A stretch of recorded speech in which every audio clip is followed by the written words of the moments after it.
21.6 trillion naira. That's how much the government generated in 2024 alone from taxes. Tax reform bills recently approved by the House of Reps. Never seen in my history here in the National Assembly. I disagree with the timing. You don't think it's the right time to present? Yeah, because Nigerians are struggling to survive. There was a call for deletion of the proposed reintroduction of inheritance tax. Dividends of those taxes that are being paid are not being seen or are not seen as it may. It's supposed to be used for infrastructure, but when you look around, you see that those things are not being provided. 1.7 trillion naira was generated between September 1st to December 31st in 2024 alone. Now the question is, who pays those taxes? Where does this money go? And what does it have to do with you? So now that I have your attention, let's unwrap. Money,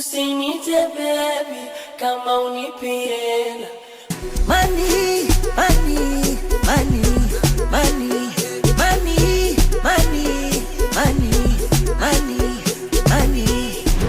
What's the one thing you think the government should do with tax money? The one thing I want them to do is to help the ones that they don't have anything to eat, and the ones that need help. They want them to share the money. So if they share it, how much do you think you get? Well, even though that is not that much, but I'll be happy. Bata na draw. Yes, sir. One thing. Infrastructure. If you travel by road from here to the north or to the northwest, going towards the east or west, you will spend a journey of 5 hours. You will spend 9 hours. The person might not get to his destination because of the bad road, there might be accident, and because of the bad roads, the hoodlums take advantage of it also, and they are by the roadside. So once you slow down, they can do you anything. So the first thing they should put in place is first let the infrastructure start working. My name is Ayu Elizabeth. I'm a chartered accountant and a chartered financial analyst with over 7 years experience in financial reporting, financial analysis, operations management, and tax management. Why do you have to pay tax when the government is already making money from oil? Nigeria is an oil country, and we all know that. However, it's important for one to diversify their source of income. So even as a human being, a personal finance, you cannot just rely on just one source of income. So that's the same thing with the country. We can't just rely solely on revenue from oil. Raising revenue from taxes is a way of diversifying our portfolio, so to speak. And as a Nigerian, if you're paying your taxes, you can always call out the government to say, I'm paying money, I'm remitting my taxes, what are you doing with my money? So it's important and it's good for Nigerians to, pay their taxes because it creates another source of revenue for the government aside from oil. Is tax only for salary earners? How about market traders, artisans, and other informal workers? No, tax is not just for salary earners. So, of course, as a normal salary earner, you're subject to payee, which is pay as you earn. But as an informal, someone working in the informal sector, like a market trader or an artisan, anything you earn in the course of your business is income and is subject to personal income tax. So as long as you're earning money from any kind of business as an individual, you will still pay taxes, right?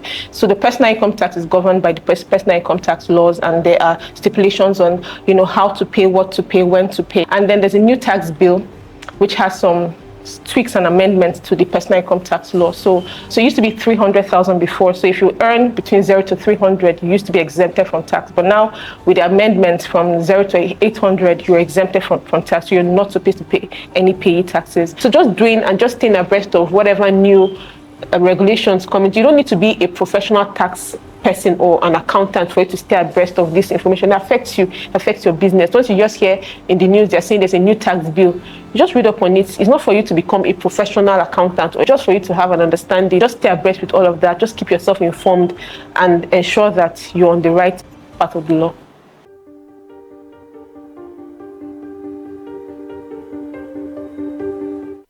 Up to 50% of all the products we use in the country are imported. Now, how much do they pay in import taxes? Who pays? And how does it affect the consumer? Let's find out. My name is Justice Chibike Ochemba. I am an accountant, an economist, and a teacher. What are import taxes and excise duties? And why does the government impose them? Import taxes are taxes levied on imported goods or items. I mean, items imported from other countries into a particular country. While excise duties are taxes levied on locally produced goods. And even in the explanation also, there is excise duties attached to imported items. That's why the most imported items, when the import duty is calculated, you see that there will be rates for import duties, there will be VAT, there will also be rate for excise duty on the same item. So if the item is considered fit for payment of excise duty, irrespective of the fact that the item is imported, the excise duty will be applied. The government imposes these taxes for many reasons. Number one reason is to generate revenue. Secondly, to encourage locally produced products. For instance, for a locally produced item to thrive, there should be little or no competition. So if the government allows everybody to bring in goods from anywhere, it means the local manufacturers will suffer. What agencies are responsible for regulating and collecting these taxes in Nigeria? We have the Nigerian Customs Service, whose duty is solely to collect import duties, export duties, and some excise duties. We also have the Federal Inland Revenue Service, FIRS. Their duty is also to ensure that excise duties are paid, and say corporate taxes and the rest of them. We also have the Federal Ministry of Finance, Budget and National Planning. This is the agency or the ministry that determines the rate of taxation and ensures that other agencies are instrumental to its enforcement. How are the import duties calculated, and what factors determine the rate? Okay, in calculation of import duties, cost, insurance, and freight are the basis. Cost means the cost of the items that is being imported, the cost of insurance on those items, and the freight, that's the transportation from wherever the items were bought. These three make up the actual cost of the items, and the government will apply a certain percentage on this cost. That's one. Secondly, they will charge VAT, value added tax, on it. And then thirdly, if the item should be charged excise duty, the rate will be also calculated. All items do not pay the same rate. Items like luxury items, they have high rates, alcohol, tobacco, and the rest of them, because the government aims at discouraging them. The rates ranges from 5% to about 70%, depending on the product. Are there exemptions or reductions for certain businesses and industries? There are exemptions for certain businesses. If you are investing in agricultural products, there is an exemption. You can even get it for 0% tax because they want to encourage agriculture.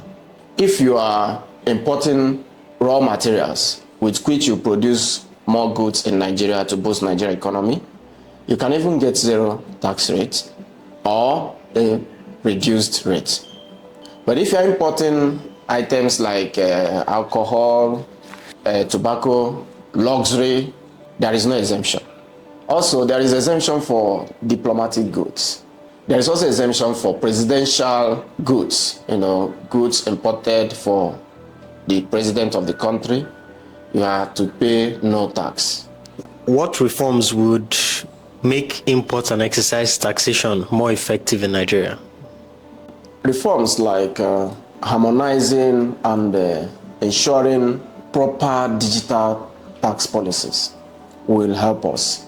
Just like they've started, they are not there yet.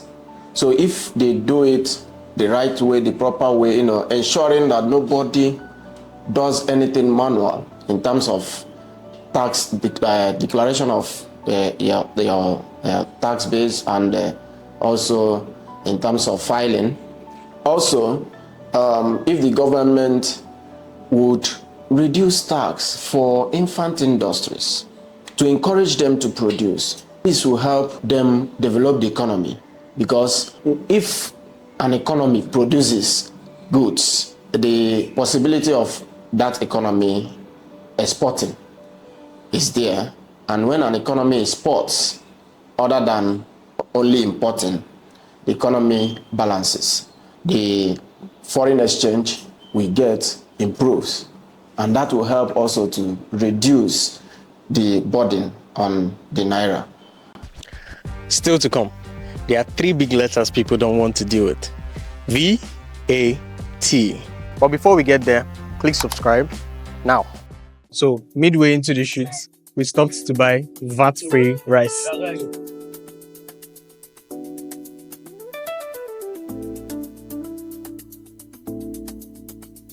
Okay, so what do you think about VAT? And the VAT of Nigeria itself is, to me, is too high. They should still drop it down. What have they done with the 5 oats? The last one was 7%. 7.5, yes. It was 5%, then to 7%. What have they done that they will show, well, oh, we use this is what we use the VAT to do? Let them show it to the public. Let them televise it. There is this former presidential candidate that will always tell you, go and verify. So let them show us so that we can verify. Explain VAT. Okay. So VAT, or value added tax, is a consumption tax really. So for each level or stage of production, it's passed down, but it's finally borne by the consumer. So as a consumer, you will be the one to bear that value added tax. So right now it's at 7.5%. Yeah, that's what basically value added tax is. But however, there are some products and services that are not subject to or are exempted from value added tax. For example, baby products, they're not subject to VAT. Crude oil and all of those kind of products are also not subject to VAT. Some exports of services are not subject to VAT. Medicines, sanitary pads, and all of those type of things are not really subject to VAT. So there are quite a number of things that are exempted from VAT. And as a business, you have to file for VAT. VAT is very important. So even if you're not paying, you have to file. How about cryptocurrency and digital assets? So cryptocurrency and digital assets are sort of new. And if you're looking at it in Nigerian space, so we don't really have strong laws or regulations, governing that. However, any income that you make from cryptocurrency or trading digital assets form part of your income, and they are subject to tax. So when we're saying your income includes income from all sources, including cryptocurrency trading or trading digital assets. However, like I said earlier, it's important to just stay abreast with whatever new laws are coming to play based on cryptocurrencies and digital assets. Because right now we don't necessarily have just how you can say or go to Personal Income Tax Act, for example, or Corporate Income Tax Act, for example. There's no cryptocurrency act, so to speak. So, but of course, with as time goes on, we're going to have things like that. So it's just for us to just stay abreast with those new laws. But right now, any income from that is taxable because it forms part of your income. So if you enjoyed this video, don't forget to click subscribe and share and like this video. See ya later.